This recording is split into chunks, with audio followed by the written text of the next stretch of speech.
नमस्कार मंडळी, श्री स्वामी समर्थ. स्वागत आहे तुमचं माझ्या यूट्यूब चॅनलवरती. आजचा दिवस तुम्हा सर्वांना खूप छान, सुखाचा, आनंदाचा आणि समाधानाचा जाऊ देत, हीच मी स्वामींच्या चरणी प्रार्थना करते आणि आजच्या या नवीन व्हिडिओला सुरुवात करते. पण त्या अगोदर तुम्ही माझ्या चॅनलवरती जर नवीन असाल तर चॅनलला पण लगेच सबस्क्राईब करा आणि कमेंटमध्ये श्री स्वामी समर्थ लिहायला अजिबात विसरू नका. येत्या 15 फेब्रुवारीला म्हणजेच रविवारी महाशिवरात्र आलेली आहे आणि आपल्या हिंदू धर्मात हा दिवस अत्यंत पवित्र आणि महत्त्वाचा मानला जातो. महाशिवरात्र ही भगवान महादेव आणि माता पार्वती यांना समर्पित असलेली दिव्यरात्र आहे. या दिवशी व्रत ठेवण्याचं खूप धार्मिक महत्त्व आहे आणि घरातील लहान मुलांपासून ते मोठ्यांपर्यंत सर्वजण श्रद्धेने व्रत करतात. महाशिवरात्रीचं व्रत हे सर्व व्रतांमध्ये सर्वोत्तम मानलं जातं. धार्मिक मान्यतेनुसार वर्षभर आपण जे काही व्रत, सोमवार, प्रदोष व्रत किंवा महादेवांच्या अन्य व्रतांची पूजा करतो त्याचा पुण्यकाळ या एका महाशिवरात्रीच्या व्रतामुळे मिळतो. गंगेच्या प्रत्येक थेंबासारखं पवित्र मानलं जाणारं महाशिवरात्रीचं व्रत आपल्या जीवनात सुख, समृद्धी आणि कल्याण प्राप्त करून देतं. या दिवशी भगवान शिवांचा विवाह माता पार्वती सोबत झाला होता, त्यामुळे जोडी किंवा विवाहाच्या अडचणी असलेल्या मुला-मुलींसाठी हा व्रत अत्यंत फायद्याचा मानला जातो. महाशिवरात्रीच्या दिवशी भगवान शिवशंकर स्वतः आपल्या भक्तांना आशीर्वाद देण्यासाठी पृथ्वीवर येतात आणि त्यामुळे शिवतत्व हे सामान्य दिवसांच्या तुलनेत अधिक प्रमाणात जागृत असतं. या दिवशी व्रत, पूजा आणि मंत्र जपासोबतच काही प्रभावी उपाय आणि सेवा केल्या जातात, जे घरातील सुख समृद्धी वाढवतात. आजच्या या व्हिडिओमध्ये तुम्हाला मी एक अत्यंत प्रभावी असा उपाय सांगणार आहे, ज्यासाठी रविवारी महाशिवरात्रीला उपवास असणं आवश्यक नाही, पण हा उपाय तुम्ही नक्की करून पहा. या उपायात तुम्हाला एका विशेष झाडाला स्पर्श करायचा आहे, ज्यामुळे घरात अखंड लक्ष्मीची कृपा येते, कोणताही शत्रू तुमच्या समोर लोटांगण घालेल, 7 पिढ्यांचं दारिद्र्य दूर होईल आणि कितीही कठीण इच्छा असते तरी भगवान महादेव ते पूर्ण करतील. तर या झाडाला स्पर्श कसा करायचा आहे आणि कोणत्या वेळेत करायचा आहे याबद्दलची संपूर्ण माहिती आजच्या व्हिडिओमध्ये मी तुमच्यासोबत शेअर करणार आहे. त्यामुळे व्हिडिओ हा स्किप न करता शेवटपर्यंत नक्की पहा, जेणेकरून तुमच्यापर्यंत योग्य ती माहिती पोहोचेल. आणि तुम्ही माझ्या चॅनलवरती जर नवीन असाल तर चॅनलला पण लगेच सबस्क्राईब करा आणि बेल आयकॉनला पण प्रेस करा, म्हणजे मी जेव्हा कधीही नवीन व्हिडिओज अपलोड करेन त्याचं नोटिफिकेशन सर्वात आधी तुम्हाला मिळेल आणि तुमचा एकही व्हिडिओ हा मिस होणार नाही. तसेच हाय बटनवर सुद्धा क्लिक करा. तर आजच्या या व्हिडिओमध्ये तुम्हाला मी एक अतिशय प्रभावी आणि सात्विक असा उपाय सांगणार आहे, जो महाशिवरात्रीच्या दिवशी करायचा आहे. हा उपाय खूप सोपा आहे, पण त्याचा परिणाम अत्यंत प्रभावी आहे. कारण ज्यावेळी तुम्ही या दिवशी या विशेष झाडाला स्पर्श कराल, त्या व्यक्तीच्या सर्व इच्छा, मनोकामना भगवान महादेवांच्या कृपेने पूर्ण होतात, अशी श्रद्धा आहे. हा उपाय तुम्ही दिवसभरामध्ये कधीही करू शकता. अगदी सकाळपासून संध्याकाळपर्यंत जेव्हा तुम्हाला शक्य होईल तेव्हा फक्त या झाडाला श्रद्धेने हात लावायचा आहे. कारण या दिवशी पृथ्वीवर 2 अत्यंत पवित्र योग निर्माण होतात, सर्वार्थ सिद्धी योग आणि अमृत योग, जे मनोकामना पूर्ण करण्यासाठी खूप महत्त्वाचे मानले जातात. महाशिवरात्रीच्या दिवशी भगवान शिव प्रथम प्रकट झाले होते ज्योतिर्लिंगाच्या रूपामध्ये आणि त्याच दिवशी 64 वेगवेगळ्या ठिकाणाच्या शिवलिंगाचे दर्शन झाले होते. या पवित्र दिवशी उपवास करून आणि श्रद्धेने पूजा केल्यास सर्व संकट, अडचणी आणि अडथळे दूर होतात, अशी धार्मिक मान्यता आहे. आपल्या पुराणामध्ये झाडं अत्यंत पवित्र मानली जातात आणि त्यांची पूजा केली जाते, कारण त्यांचा थेट संबंध देवी देवतांशी जोडलेला असतो आणि प्रत्येक झाडामध्ये एक प्रकारची दैवी शक्ती बसलेली असते. तर या झाडांना स्पर्श केल्याने त्या देवतांचा विशेष आशीर्वाद आपल्याला प्राप्त होतो. आणि विशेष म्हणजे आज मी जे झाड तुम्हाला सांगणार आहे तर ते नवग्रहाशी संबंधित आहे, ज्याच्या पूजेने व्यक्तीवरती दैवी कृपा होते आणि त्याच्या सर्व इच्छा, मनोकामना नक्की पूर्ण होतात. तर आजच्या व्हिडिओमध्ये तुम्हाला मी एक अतिशय प्रभावी आणि सात्विक असा उपाय सांगणार आहे, जो महाशिवरात्रीच्या दिवशी तुम्हाला करायचा आहे. कारण जर भरपूर दिवसांपासून तुमच्या मनात एखादी इच्छा असेल आणि प्रयत्न करूनही ती पूर्ण होत नसेल किंवा तुमच्या कष्टांना यश मिळत नसेल, तर हा उपाय श्रद्धेने आणि मनोभावे केल्यास नक्कीच तुमच्या मनातील कितीही कठीण इच्छा पूर्ण होईल आणि जे काही तुमच्या नशिबात नाही ते सुद्धा तुम्हाला मिळू लागते. हा उपाय केल्यामुळे जर तुमच्या आयुष्यात एखादा शत्रू वारंवार त्रास देत असेल, गुप्तपणे किंवा समोरून संघर्ष करत असेल, तर तो सुद्धा नष्ट होतो आणि घरामध्ये आर्थिक अडचणी असतील, पैशांचा तुटवडा असेल, जिथे तुम्ही कमवता तिथे लगेच खर्च होत असेल किंवा कोणताही कर्ज तुमच्यावरती असेल, तर हे सुद्धा या उपायामुळे दूर होते. महाशिवरात्रीच्या दिवशी या झाडाची पूजा, सेवा आणि उपासना केल्याने घरातील दुःख, दारिद्र्य आणि अडचणी दूर होतात आणि घरामध्ये सुख, शांती आणि समृद्धी येते. हा उपाय करण्यासाठी महाशिवरात्रीच्या दिवशी सकाळी लवकर उठून स्वच्छ स्नान करणं आवश्यक आहे आणि स्नानात थोडे तुम्हाला गंगाजल मिसळायचं आहे. शरीर, मन, आत्मा यामुळे शुद्ध होतो आणि व्रताचा संकल्प मनोभावे तुम्हाला घ्यायचा आहे. या दिवशी पांढरे वस्त्र परिधान करावे. पांढरे तुमच्याकडे नसेल तर हलक्या रंगाचे तुम्ही परिधान करू शकता, पण रंगीबेरंगी कपडे किंवा तेजस्वी रंग परिधान करणं तुम्हाला टाळायचं आहे. सकाळी स्नान करून झाल्यानंतर सूर्यदेवाला जल अर्पण करायचं आहे, कारण रविवार हा सूर्यदेवाचा दिवस आहे आणि त्याच दिवशी महाशिवरात्र असल्यामुळे हे अत्यंत शुभ मानलं जातं. त्यानंतर देवघरातील देवांची तुम्हाला विधिवत पूजा करून घ्यायची आहे. शिवलिंगावरती अभिषेक करायचा आहे. बेलपत्र आणि पांढरी फुलं अर्पण करायची आहेत. भस्म लावायचा आहे. धूपदीप अगरबत्ती लावून वातावरण प्रसन्न करायचं आहे आणि मग श्रद्धेने हा उपाय तुम्हाला करायचा आहे, कारण महादेवांची पूजा करूनच हा उपाय पूर्ण प्रभावी होतो आणि घरातील सर्व अडचणी आणि संकट दूर होतात, तसेच मनोकामना इच्छा पूर्ण होतात. तर या महाशिवरात्रीच्या दिवशी तुम्हाला ज्या झाडाला स्पर्श करायचा आहे त्यातलं पहिलं झाड आहे ते म्हणजे धोत्र्याचं झाड.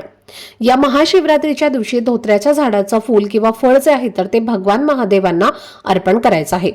पहा, महादेवांना धोत्र्याचं फळ आणि फूल हे बेलाची पानं, भांग अर्पण केलं जातं. असं केल्यामुळे महादेव हे लवकर प्रसन्न होतात आणि संपूर्ण पूजेमध्ये धोत्र्याचं फळाचं आणि फुलाचं अनिवार्य असतं आणि म्हणूनच या महाशिवरात्रीच्या दिवशी तुम्हाला धोत्र्याचं फूल किंवा फळ जे आहे तर ते तुमच्या देवघरामध्ये असणाऱ्या शिवलिंगावरती अर्पण करायचं आहे.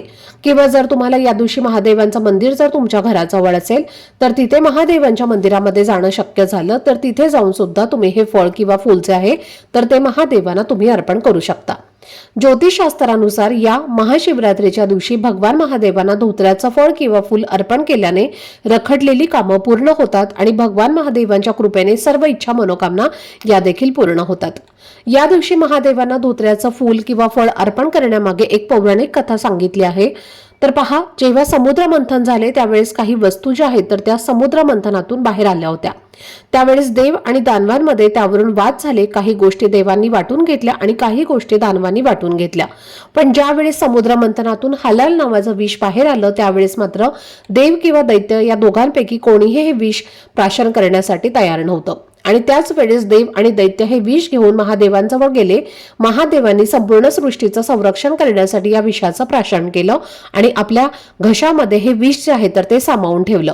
अतिशय विषारी असलेले हे विष प्राशन केल्यामुळे भगवान महादेवांना त्याचा त्रास होऊ लागला आणि ते बेशुद्ध पडले आणि त्यांना सिद्धीतून पुन्हा येण्यासाठी देव आणि दैत्यांनी अनेक प्रयत्न केले. त्यानंतर त्यांच्या माथ्यावरती ज्यावेळेस भांग आणि धोत्र्याचं फूल फळ अर्पण केलं त्यावेळेस त्यांना शुद्ध आली आणि तेव्हापासून पहा, महादेवांच्या पिंडीवर भांग तसेच धोत्र्याचं फूल आणि फळ हे अर्पण केलं जातं.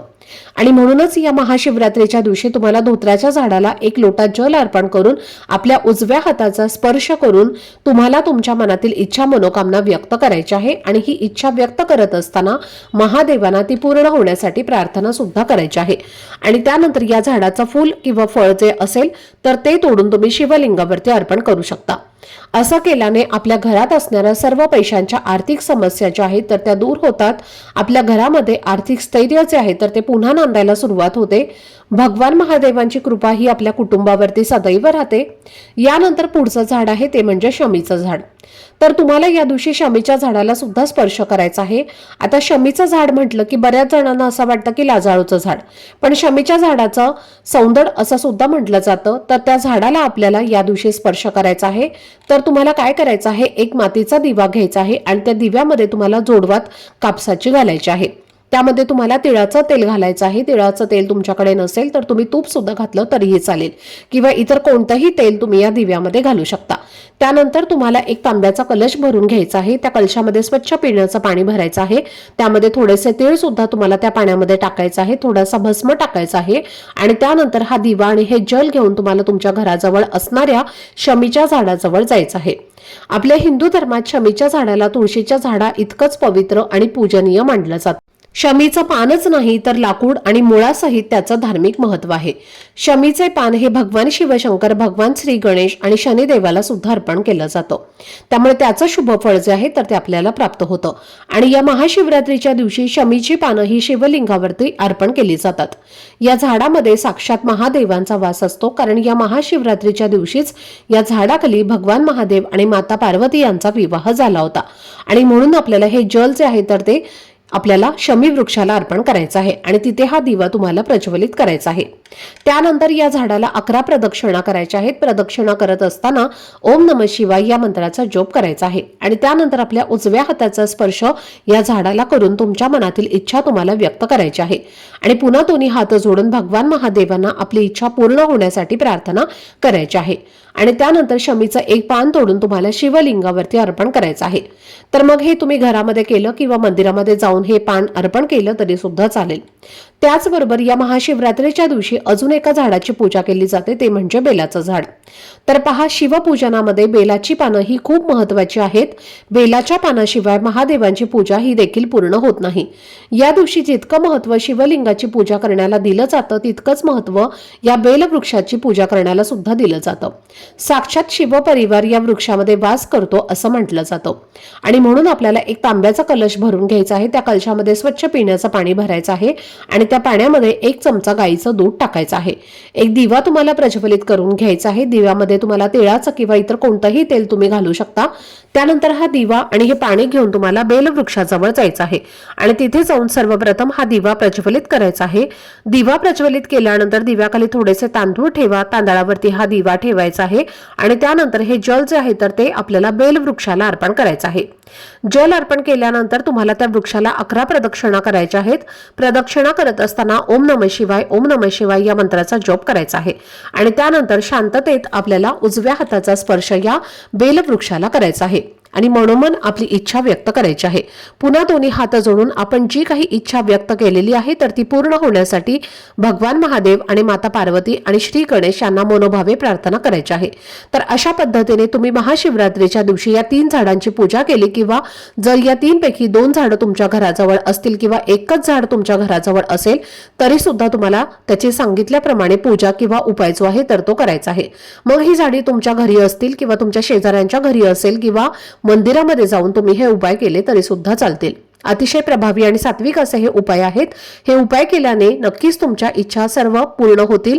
जर तुमच्या घरामध्ये सूतक असेल तर हा उपाय करू नका। तर ही अत्यंत महत्त्वाची माहिती मला तुमच्यासोबत शेअर करायची होती। आजचा हा व्हिडिओ जर तुम्हाला आवडला असेल, माहितीपूर्ण वाटला असेल तर व्हिडिओला लाईक, शेअर आणि चॅनलला सबस्क्राईब नक्की करा। भेटूयात पुढच्या व्हिडिओमध्ये। तोपर्यंत सर्वांना श्री स्वामी समर्थ।